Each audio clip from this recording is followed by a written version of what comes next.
Здравейте, аз съм Пламен Тодоров, ръководител на отдел обслужване на клиенти в компания Delta Stock.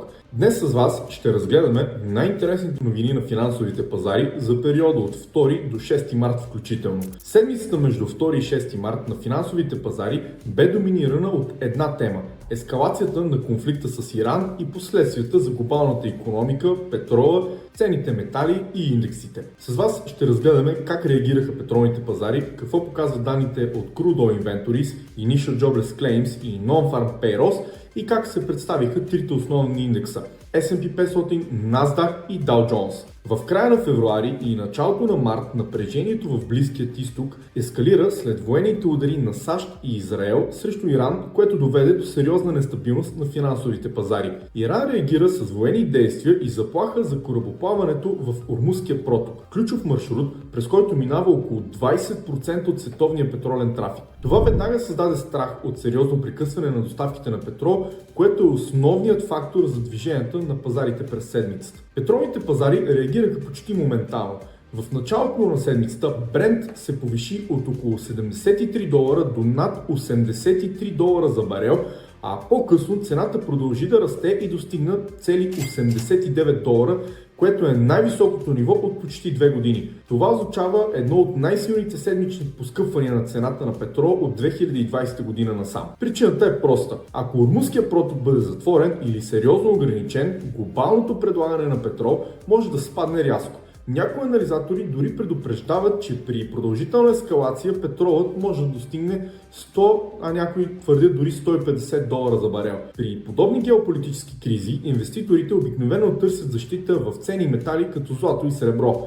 В началото на седмицата златото се повиши, тъй като инвеститорите търсеха по-сигурни активи. Среброто също отбеляза ръст, като реакция на геополитическата несигурност. По-късно през седмицата обаче и двата ценни метала претърпяха корекция, като към момента по-сериозна такава забелязваме при среброто, което се понижи с 11%. В сряда бяха публикувани и седмичните данни за запасите на суров петрол в САЩ, като един от най-следените показатели на енергийният пазар. Резултатите показаха ръст от 3 милиона 475 хиляди барела, при очаквания от 2 милиона и 300 хиляди. Това обикновено оказва натиск за повишение, т.е. за понижение на цените върху петрола, защото предполага по-слабо търсене или по-високо предлагане, но ситуацията в световен мащаб е такава, че към момента новините около военния конфликт в Иран са движещата сила на пазарите на суровини, а и не само.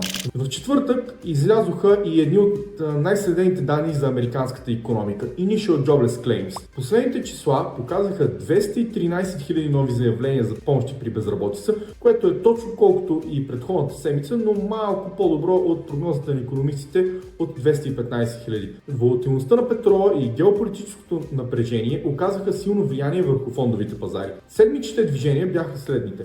Dow Jones спадна с около 2,72%, S&P 500 се понижи с 47%, а NASDAQ загуби 0,73%. Основната причина беше страхът, че по-скъпия петрол ще ускори инфлацията и може да забави намаляването на лихвите от Федералният резерв.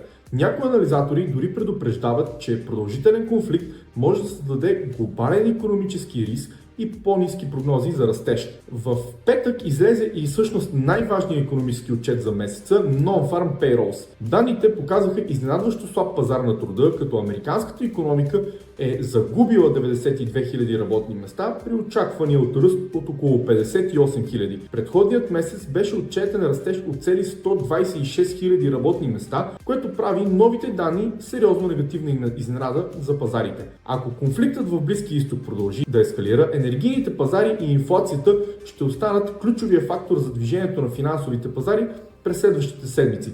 Това бяха по-интересните новини на финансовите пазари за тази седмица. Аз ви благодаря за отделеното време, желая ви успешна търговия и до следващия път.